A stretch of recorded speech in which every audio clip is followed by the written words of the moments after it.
Hi everyone, what's up? My name is Simzy45 and welcome to today's overview where we'll be going over my latest custom content pack.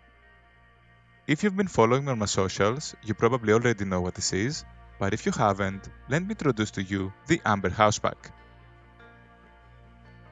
It's a project I've been working on for almost 3 years now, a project I really enjoyed making, and now that it's finished, I'm here with my terrible microphone and my funny sounding English accent so I can finally show you what this pack is all about. Now, a small little disclaimer here before we move on. I just want to make clear that I am not associated with Electronic Arts, Square Enix, Dontnod, or Deck9 in any way. This is a purely fan-made pack, so please keep that in mind throughout the video. With that said, let me quickly explain to those that are not already aware what this pack actually is and how it came to life. The inspiration for this pack came from the game series Life is Strange, more specifically Life is Strange Before the Storm.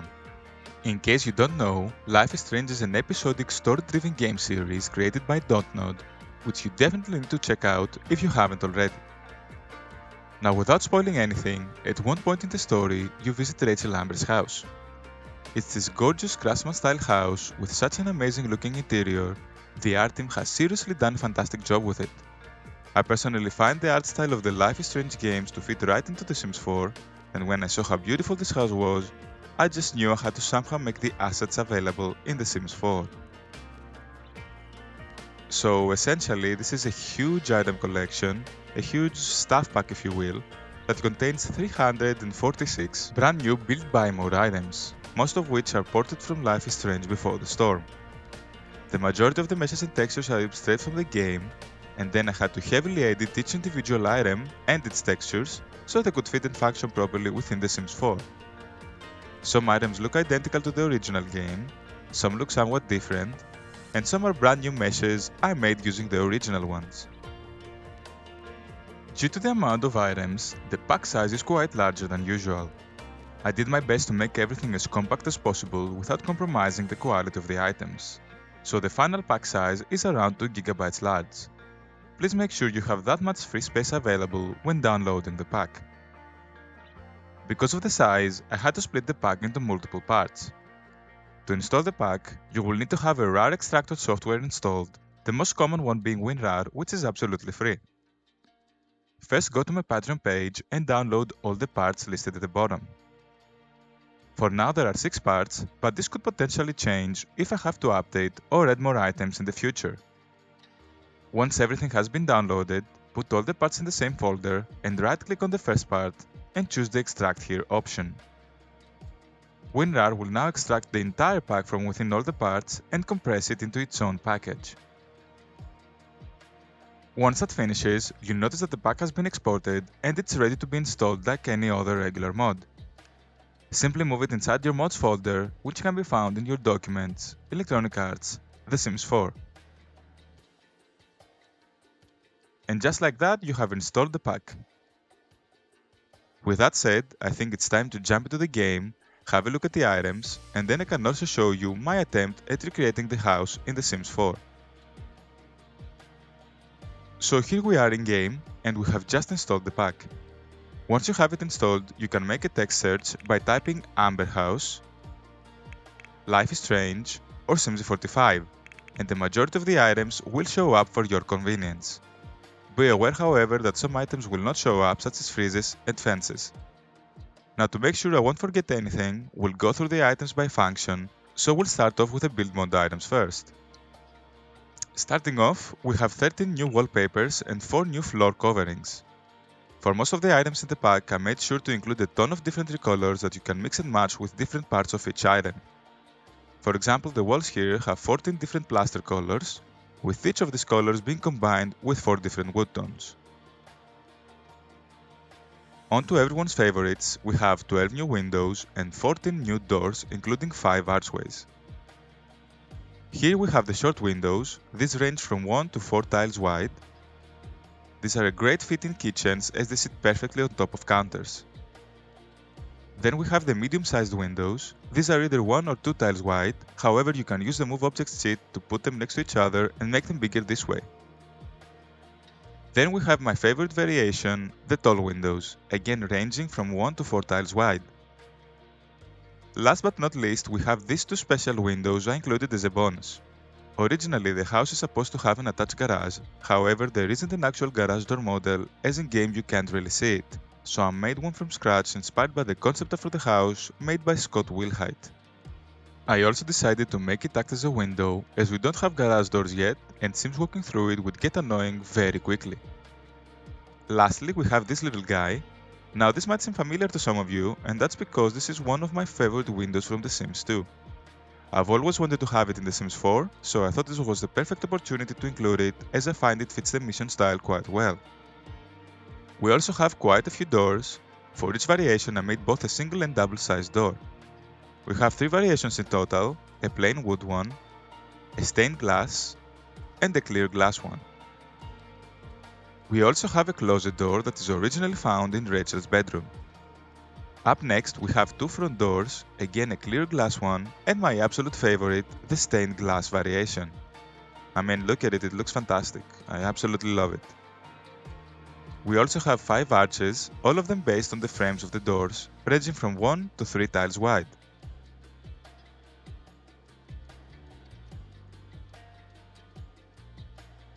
Next up, vegetation.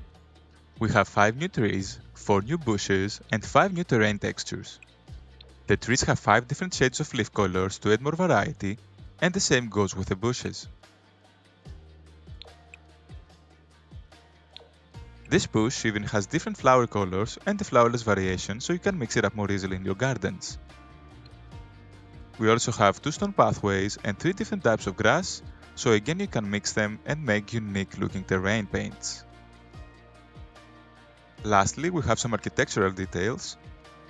Most of these are basically recolors using the new wood textures, so you can mix and match them with each other. We have 5 brand new columns that, as expected, they function just like normal columns would. Here we have 2 fences. These are recolors of my most used base game fences. We also have a staircase, a railing, and a half wall trim. We also have 2 new foundations, again all made to match with each other. These are 2 brand new spandrels, a normal sized one, and a slightly bulkier version. Of course we have 2 new wall trims and a brand new corbel for some more detailing around your houses. Lastly, a brand new roof texture, a roof trim, along with a new fireplace chimney. And that concludes the build mode items. Moving on to the buy mode items, I want to mention that for this pack I made a palette of 12 main wood tones, most of which are matching with the wood tones already in the game. This way you can mix and match them with official EA items without standing out. Starting with the comfort category, we have 2 beds, a single bed, and a double bed. Like I mentioned previously, they all have 5 different bedding colors, and each color matches with the 12 different wood tones of the bed frames. Up next we have a couch set, again with a bunch of recolors both for the padding and the frames. The loft set wasn't part of the original game, but I had to make it because I absolutely hate it when we have incomplete couch sets. Moving on to the chairs, we have this basic wooden chair with a pair of jeans hanging off of it, and I also made a duplicate one without them. We also have the padded dining room chair along with a matching bar stool. Of course I couldn't forget this marvelous office chair, which in my opinion is one of the most detailed items in the pack. Here is an outdoor bench which was actually a last minute addition for the pack. It wasn't part of the game, however I wanted to make one as it made an appearance in the concept art of the house. Lastly, we have this little bench. We'll come back at it a little bit later, but it's just perfect to put it in a hallway or a window bay. Next up we have the surfaces category, which includes 32 items. I'll be using this toothbrush set over here to demonstrate all the slots on the tables, where, as you can see, I made sure there are a ton of them. This table here even has slots inside its cupboards.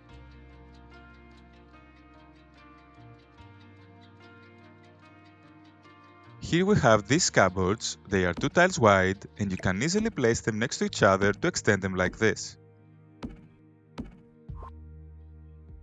Now these 2 tables here are brand new. They are not part of the original house. They are however inspired by once again the concept art for the house by Scott Wilhite. We have a new console table, and to the right we have a TV stand where you can slot your TVs or not, it's up to you. Finally, we have 3 side tables, again many slots on them so you can decorate them however you want. We also have a coffee table and this very beautiful 6-seater dining table with this pretty glass tabletop. We also have 2 new desks, a smaller one that can be found in Rachel's bedroom, and a larger desk which is in fact 3 tiles wide that can be found in James' office. Now here is an exciting part of the pack. We have quite a few shelving unit pieces that can be found all over the house, especially in James' office. I made sure all the pieces fit perfectly when placed next to each other, so you can mix and match them however you want. As per usual, they all have a ton of slots on them, so you can decorate them to your heart's content. Originally, this was a very big object, and although I knew it would be a challenge, I decided to split it up into multiple pieces to have the choice to customize it and be able to make all kinds of different units this way. Part of these pieces is also the bench we saw previously, so you can mix that up in your units as well. Here we have 3 miscellaneous surfaces, a pedestal, a filing cabinet, and one of my favorite items in the whole pack, this dining hutch. Once again, they all have slots on them. The hutch even has slots inside the cupboards, so you can fill it up with the clutter we'll be looking at later. Last in the surfaces category, we have a full kitchen set. That's right, we have a cabinet, a counter, and an island counter. I've also made the fridge nook, I think they're called, as a separate item so you can have the choice of whether or not you want it in your kitchens. Here you can see all the pieces in action, and yes, I made sure the cabinet doors are on the correct side of the island counters. I'm looking at you, EA team.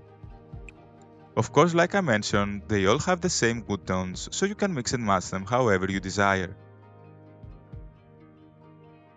Now we'll take a look at the appliances and electronics categories, which in total they include 16 items. First we have 2 fireplaces. There is a version with a tile that matches the wallpaper and flooring we saw earlier, and I also made the stone variation as I really like the look of it. Next we have some kitchen appliances. We have a new fridge and a new stove, which is basically a mesh edit of one of the base game ones. I changed quite a few things, but the main change is that it can now fit better in between counter islands, like this. Of course, I added a couple recolors so it can match the rest of the items.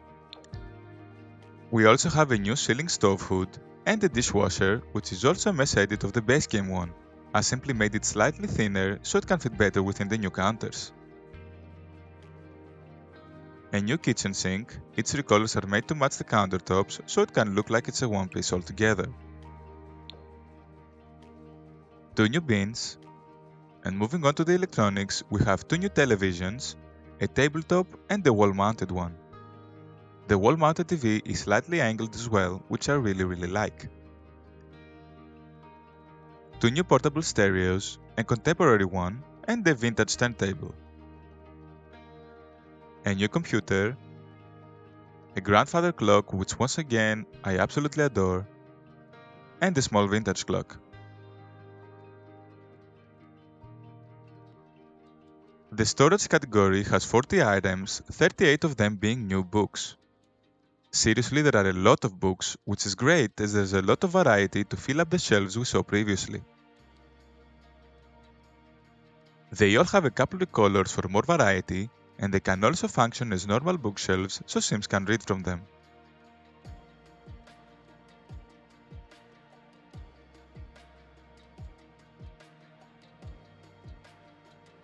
We also have 2 new dressers. The largest one is originally from Rachel's bedroom, but I also made a smaller one so it can fit in smaller spaces. Up next we have the lighting section, which includes 19 brand new lights. We have 8 table lamps, including 2 new candles. We also have this little night light, which honestly was quite a headache to make it work, but I'm glad I did it at the end. Here's another pretty item, this Tiffany lamp. I really like these lamps and I'm honestly really looking forward to get one in real life eventually. A classic mission style floor lamp, and next to it I'd say is a quite unique outdoor lamppost. 3 wall lights. This particular is a recolor of a base game light to match the wood tones of the pack, and this starlight is originally found in Rachel's bedroom. We also have 6 ceiling lights in different sizes, including 2 spotlights. I personally find lighting to be very important in the final look of a build, so I wanted to include a variety of different ways these lights can light up a room. For example, there are different variations of the spotlights that offer directional lighting, which are a perfect way to light up a particular spot without making everything else super bright. Last but definitely not least, we have the decorations category that includes a total of 149 items. We have a total of 28 paintings, starting off with the posters that can be found around Rachel's bedroom. They all have multiple recolors using art from the game, which I have slightly edited to look and fit better within The Sims 4. We then have some framed pictures, which are just great to hang around the house. A framed diploma, part of James' office, and yes, don't worry, I've also edited all the art to turn it into Simlish. Here is the iconic portrait of the Ambers, and the wine painting that can be found in the kitchen. Here are 2 new corkboards, which are actually functional. I made sure you can pin the postcards you can find in-game onto these. And here are all the paintings that can be found all around the house. They all have matching recolors on their frames, and even the canvas paintings have different color variations.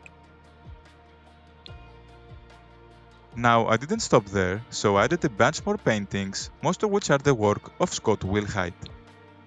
As far as I know, Scott was an environment concept artist for the game, and after checking out his amazing work, I kind of wanted to include some of his art in this pack as an honorable mention. You should definitely go ahead and check out his work, he has done some amazing pieces. Some of you might once again recognize this last one. These are 3 different paintings from The Sims 2 that I included in this, as I thought they fit the theme quite well. Using the frames of the paintings, I also decided to create 2 simple mirrors in different sizes. Here are 4 new wall decor pieces, all part of Rachel's bedroom. We are looking at window coverings next, that includes 21 total curtains. In the original game there are only these big closed drapes, however you might have noticed by now, I like to have variety. So I also made some more variations, including semi-open and completely open curtains that are made for both 4, 3 and 2 tile wide windows. The same goes for the short sheer kitchen curtains. Lastly, we have a couple of blinds that are either 1, 2 or 4 tiles wide, and they all have 3 variations in terms of how open they are. Now this might look somewhat odd on their own, and that's because I made sure this can perfectly sit within the new windows of the pack, however you will need to use the move object sheet for them to slot correctly. I also included 11 brand new plants because we can never have enough of them. As you can see, most of them have different leaf colors for more variety.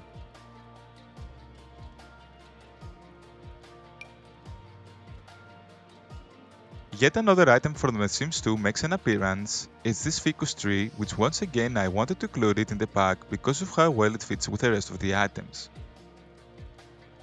Here are 9 new sculptures, including a lawn sign, which once again I made sure to convert all the English letters to Simlish. 5 new rugs in different sizes. And then we have 43 new clutter objects. The box in the folder here can be stacked vertically, and the same goes for the binders, you just need to have the move object sheet enabled.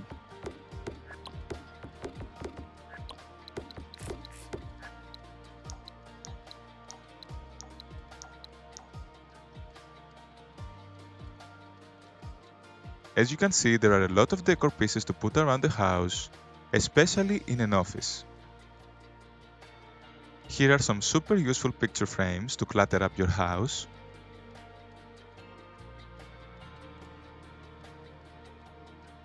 Yep, this is a landline phone. Unfortunately, it's not functional, but it still looks very cool. We also have this cute coat rack, which once again looks great in the entryways. And here are a couple of shoes. Now the reason I included this was because in the original game, there was this breezeway that although it wasn't really accessible, it had some shelving units with shoes on them, which is why I wanted to include this. Most of these are shoes that are actually taken from the base game shoe racks, but I think they get the job done quite well. Finally, some miscellaneous decor items, 26 items to be exact. You can see these towels can also be stacked vertically. There are quite some nice items over here, especially for your bathrooms and your kitchens. Lastly, we have some fancy plates and glass sets, which fit perfectly in the huts we saw earlier.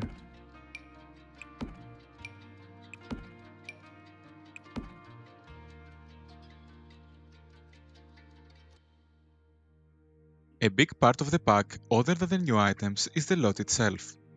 I didn't want to simply focus on looks. My goal with the lot was to make it look as accurate as possible to the original house, while at the same time making everything fully functional for those of you that actually want to play in it. Now because this is The Sims, I had to make some adjustments to the floor plan and the placement of some items, just so things could work properly. The lot only requires just the base game and my custom content pack, and there are two ways to get it. The easier way is by using the gallery. You can search for the Amber House, or my user ID simsy45_mods. Just make sure to have the custom content tag enabled for the lot to show up in the results. To make it easier to identify my lot, I added custom thumbnails to recognize it more easily. If you have difficulty using the gallery, you can also get the lot manually by downloading the tray files from my Patreon post and moving them into your own tray folder that can be found in your documents. This way you can add the lot in your library without the need of the gallery. So here we are. I've placed the lot in San Sequoia as I think it fits very nice in this neighborhood, but you can place it in any 40 by 50 lot you like. This is the front of the house, which is pretty much the only exterior area you can actually see in a small cutscene in the game. The backyard along with most of the interior spaces are made up as you can't explore them originally. So this is what I imagined the backyard would look like. The Amber seemed quite a fancy type, so I figured they would have a beautifully trimmed garden accompanied by a pool to spend on their evenings. Moving inside, we have the entryway that leads to the main living area that also includes the kitchen and the dining room. Here is an overhead view of the first floor, and these are the actual playable spaces that are explorable in the game and are the rooms I spend most of my time on. The rest I had to come up with just so the house would feel complete and be ready to be played in. To the right of the entryway, we have James' office, where as you can see it's fully cluttered like it is in the original game. You can also see the shelving units in action and how everything is modular and can be moved around however you want.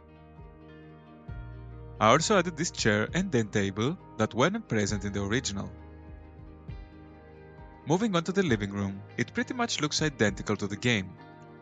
The only difference is the TV that instead of being mounted onto the fireplace, it's placed on a TV stand. The reason for this change is because Sims had problems watching the TV, so it made the living room quite useless and impractical. So I decided to follow the concept art and added a little TV stand to fix that issue. Right across the living room, we have the dining room, which is one of my favorite rooms. Again looks almost identical, the only difference is that I added these items on this side as I thought the room looked quite bare without them. Over at the back we have the kitchen. This was quite a time-consuming room to work on because the assets were quite complicated, but the end result I think was worth every minute.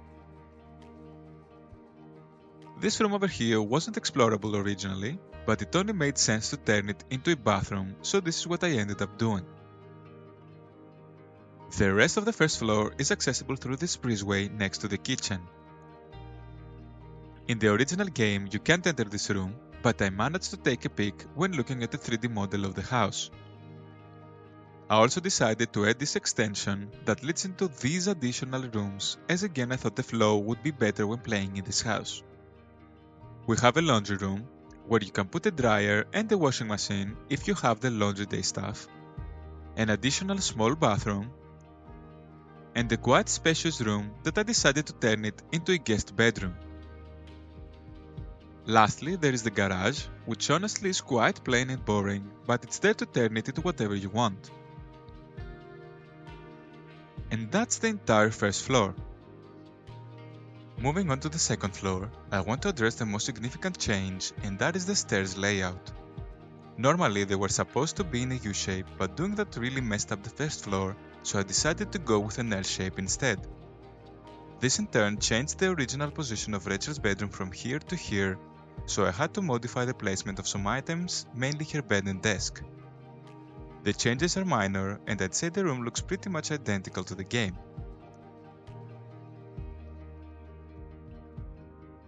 Next to Rachel's bedroom, we have the master bedroom that utilizes once again the shelving and wardrobe units to make this big wall closet. Of course, it couldn't be a master bedroom without its own ensuite bathroom. Right across the master bedroom there is a third room that I decided to turn it into a kid's bedroom for gameplay reasons. Lastly, we have the main bathroom of the second floor, again furnished in the style of the rest of the house. And with that, this concludes our quick tour of the lot. Like I mentioned earlier, you can grab it for yourself either from the gallery or from my Patreon post, so you can fully explore and modify it to your heart's content. A reminder that the pack is currently available for early access for my Patreon members that want to support my work, and it will come out for the public on the 12th of May. Alright, I think I've talked enough for today. I really hope you have fun playing with this pack and that you'll enjoy it as much as I did working on it. I really hope I can find more free time in the future to create more packs like these. Anyway, I'm rambling again. Take care everyone, bye bye.